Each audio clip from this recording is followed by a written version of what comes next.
Hello बच्चों, welcome back to our YouTube channel this side Mohit Hussain here. और आज की वीडियो के अंदर मैं आपको बताने वाला हूं बहुत सारे बच्चों की क्वेरीज के क्वेश्चन के आंसर। सबसे पहला जो मेन क्वेश्चन आता है कि बच्चों का कि सर मेरे इतने मार्क्स बन रहे हैं, मेरे इतने मार्क्स बन रहे हैं, क्या वो जो मेरा सब्जेक्ट है, मैथ्स है, मेरा साइंस है, मेरा फिजिक्स है, क्या वो ऑप्शनल सब्जेक्ट के साथ रिप्लेस हो जाएगा। तो आज की वीडियो के अंदर मैं आपको बताऊंगा कि कौन कौन से सब्जेक्ट जो है ऑप्शनल के साथ रिप्लेस होते हैं और कैसे रिप्लेस होते हैं, क्या इसका इंपैक्ट आपका आने वाले फ्यूचर के ऊपर पड़ेगा या फिर नहीं पड़ेगा।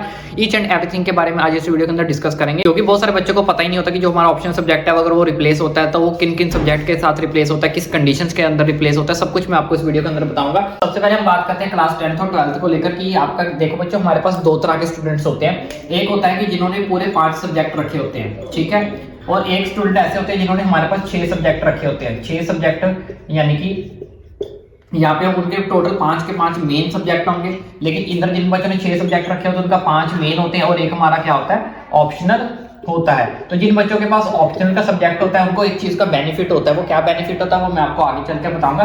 तो पहले उनको समझ लो जिनके पास 5 ही मेन सब्जेक्ट है। तो जिन बच्चों के पास 5 मेन सब्जेक्ट है उनके पास कोई भी ऑप्शन नहीं होता, उनको 5 के 5 सब्जेक्ट में पास होना क्या होता है, कंपलसरी है। बच्चों जिनके पास 5 सब्जेक्ट है उनके लिए पास होना, 5 के 5 सब्जेक्ट में पास होना क्या है, कंपलसरी है।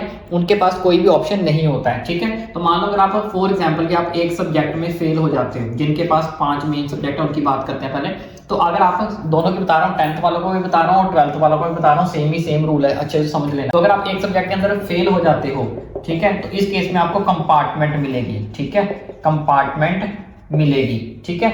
अगर आप 2 सब्जेक्ट के अंदर फेल हो जाते हो, ठीक है, 2 सब्जेक्ट के अंदर अगर आप फेल हो जाते हो तो इस केस में आपको क्लास जो है वो रिपीट करनी पड़ेगी। ये सीबीएसई का रूल है कि अगर आप एक सब्जेक्ट के अंदर फेल हो जाते हो तो आपको कंपार्टमेंट मिलेगी। आप उस जिस सब्जेक्ट में फेल हुए हो आप उसका जो एग्जाम है वो री एग्जाम यानी कि दोबारा से एग्जाम दे सकते हो। 2-3 महीने बाद आपको वो दोबारा ऑप्शन मिलेगा, ठीक है। तब आप फॉर्म फिल करके आपको एग्जाम को वो दोबारा देना पड़ेगा।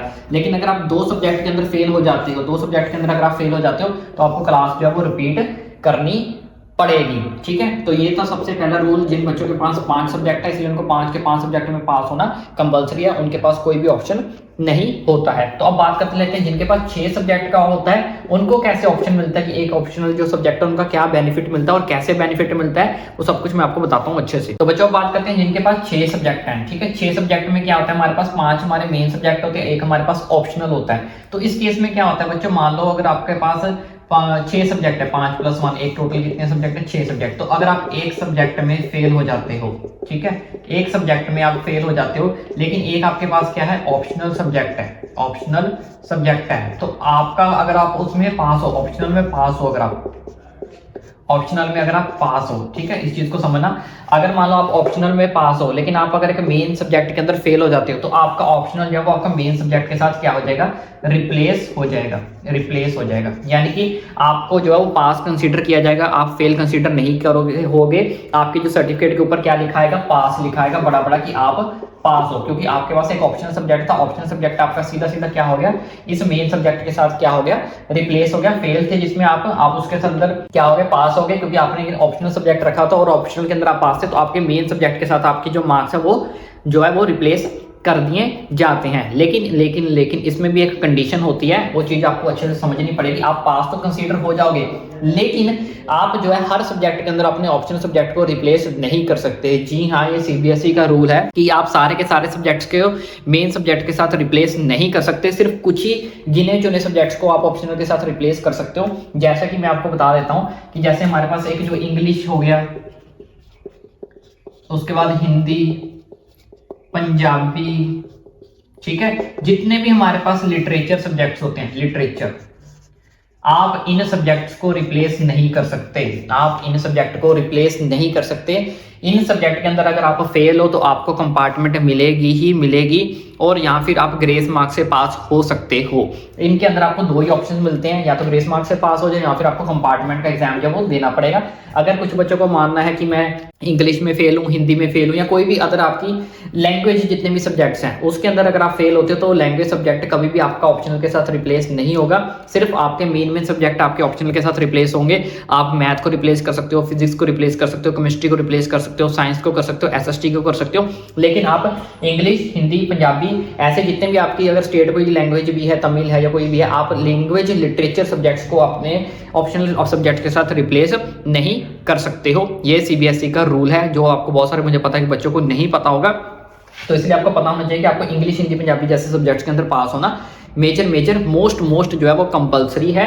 बाकी अगर आपको कोई फिजिक्स में अगर आपको डर लग रहा है, या फिर केमिस्ट्री में डर लग रहा है, मैथ्स में, बिजनेस में डर लग रहा है, अकाउंट्स में डर लग रहा है, पॉलिटिकल साइंस में लग रहा है, तो ऐसे सब्जेक्ट्स के अंदर आपको डरने की जरूरत नहीं है। अगर आपके पास 6 सब्जेक्ट हैं तो अगर आपके पास 6 सब्जेक्ट हैं तो आपका एक सब्जेक्ट आपका ऑप्शनल वाला जो है वो मेन सब्जेक्ट के साथ रिप्लेस हो जाएगा, उसमें आपके जो नंबर है वो चेंज हो जाएंगे और आपके सर्टिफिकेट के ऊपर पास आएगा। आपको दोबारा से कोई भी री एग्जाम नहीं देना है, तो इस चीज का बेनिफिट आपको जो है वो मिलता है ऑप्शन सब्जेक्ट रखने वाले बच्चों को। मुझे पता था बहुत सारे बच्चों को इस चीज के बारे में नहीं पता होगा, तो मैंने सोचा चलो आपको सारे बच्चों को इस चीज के बारे में एक्सप्लेन कर देता हूँ। अब कुछ बच्चों की टेंशन बढ़ गई होगी, कुछ बच्चों को रिलीफ मिला हुआ है, फाइनली ऑप्शन रखने का बेनिफिट हुआ है, लेकिन उसके ऊपर भी 2-3 चीजें हैं, वो भी मैं आपको फटाफट जल्दी बता देता हूँ। देखो बच्चों, अगर तो आपको लगता है कि मेरे 20-21 नंबर बन रहे हैं, क्योंकि को लास्ट 12th की बात कर रहे थे, पहले 10th की चलो बात कर लेते हैं। 10th की अगर 20-21 नंबर बन रहे हैं तो आपको पास होने के लिए 27 चाहिए, तो इसके लिए ग्रेस मार्क्स लगते हैं, लेकिन वो कैसे लगते हैं उसके लिए मैं ऑलरेडी वीडियो बना चुका हूँ। मॉडरेशन पॉलिसी कैसे लगती है उसके ऊपर भी डिटेल में वीडियो बना चुका हूँ, सब कुछ एक्सप्लेन कर चुका हूँ कि मॉडरेशन पॉलिसी कैसे लगती है। जैसे ये चीज मैंने आपको एक्सप्लेन किया, ऐसे मॉडरेशन पॉलिसी भी बताई है किन सब्जेक्ट्स के ऊपर लगती है, किस कंडीशंस के ऊपर लगती है, ग्रेस मार्क्स किन बच्चों को मिलते हैं, कैसे मिलते हैं। उन दोनों वीडियो का लिंक मैं आपको नीचे डिस्क्रिप्शन बॉक्स में दे दूंगा।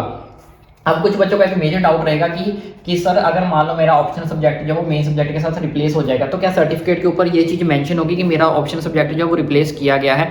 जी हाँ बच्चों, इस चीज का इंपैक्ट आपको आगे चल के थोड़ी बहुत यूनिवर्सिटी के अंदर देखना पड़ सकता है। मान लो फॉर एग्जाम्पल आप मैथ्स के अंदर फेल थे, ठीक है, मान लो आप मैथ्स के अंदर फेल थे, लेकिन अगर आपका मेन सब्जेक्ट के साथ आपको ऑप्शनल ने बचा दिया, लेकिन आपका ऑप्शनल जो है मेन सब्जेक्ट के साथ रिप्लेस हो गया, तो अगर आपने आगे मैथ में कुछ करना है, मैथ की कोई ग्रेजुएशन करनी है, ठीक है बच्चों, अगर आप मैथ में फेल थे और अगर मैथ में आपने ऑप्शनल के साथ रिप्लेस कर लिया, आप पास तो हो जाओगे, उसमें कोई दिक्कत परेशानी वाली बात नहीं है। लेकिन अगर कोई बच्चा 10th से अगर वो आगे साइंस स्ट्रीम लेना चाहता है, पीसीबी लेना चाहता है या पीसीएम लेना चाहता है, चलो खास करके पीसीएम, अगर मान लो अगर आप पीसीएम लेना चाहते हो तो इसमें आपका मैथ्स आएगा, ठीक है, मैथ्स आएगा, लेकिन आप 10th में मैथ्स में फेल थे, तो बच्चा अगर आप पीसीएम लेना चाहते हैं तो इसमें स्कूल वाले आपको थोड़ी सी दिक्कत परेशानी कर सकते हैं कि 10th में तो आप जो मैथ्स में थे फेल थे, आपको ऑप्शनल ने रिप्लेस किया है अपने मार्क्स को, तो हम आपको 11th में पीसीएम नहीं दे सकते। तो ऐसे मतलब कुछ स्कूल आपको जो दिक्कत परेशानी में जो है वो डाल सकते हैं, ऐसा इंपैक्ट जो है कुछ स्कूलों के अंदर आपको जो देखने को मिल सकता है।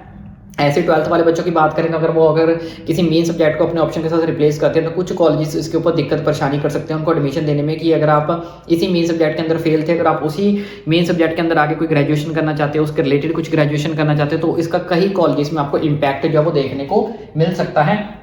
बस यही इसका थोड़ा सा लॉस होता है, लेकिन ये भी मैं बोलूँगा कि हर जगह नहीं होता, कुछ कॉलेजेस या कुछ स्कूल ही ऐसा इम्पैक्ट जो है वो आपके ऊपर डालेंगे, आपको थोड़ा ऊपर करेंगे, दिक्कत करेंगे, परेशानी करेंगे कि आप मैथ्स में फेल थे, आपने ऑप्शनल के साथ जो अपने मेन सब्जेक्ट को मैथ्स को रिप्लेस किया है, फिर हम आपको पीसीएम कैसे दे दें। मतलब आप उनसे अगर आप थोड़ा सा बात अच्छे से करो, डिस्कस करोगे, अगर आपको लगता है कि नहीं मैं क्लियर कर लूँगा, तो शायद वो मान भी जाएं, लेकिन कुछ ही कॉलेजेस ऐसी जो है वो दिक्कत परेशानी क्रिएट करते हैं। बाकी आई होप अब आपको ये सारा प्रोसीजर अच्छे से समझ लग गया होगा कि मेन सब्जेक्ट का जो रूल होता है वो किसके ऑप्शनल के साथ कैसे रिप्लेस होता है, ठीक है। इसके अलावा भी अगर कोई ओपनली डाउट है तो ओपनली मुझे नीचे कमेंट करके पूछ सकते हो, पर्सनल मैसेज करना चाहते हो तो डिस्क्रिप्शन बॉक्स में आपको इंस्टाग्राम की आईडी भी मिल जाएगी, आप पर्सनल मैसेज भी मुझे कर सकते हो अगर आपको कोई क्वेरी डाउट है। इसी तरह की और सारी वीडियोस अपडेट्स पाने के लिए जैसे जैसे और मुझे पता चल जाएगा कि बच्चों के मन में क्या क्या डाउट है, कॉपी चेकिंग कैसे हो रही है, इंग्लिश की कॉपी चेकिंग मैं आपको बता चुका हूँ कि कैसा इंपैक्ट जो आप डाल के आए हो, क्लास 10th वाले 12th वाले कैसे आपने पेपर प्रेजेंटेशन की थी, कहाँ पे आपके नंबर कटे थे, उसकी वीडियो मैं ऑलरेडी बना चुका हूँ, उसका लिंक भी मैं आपको नीचे डिस्क्रिप्शन बॉक्स में दे दूंगा।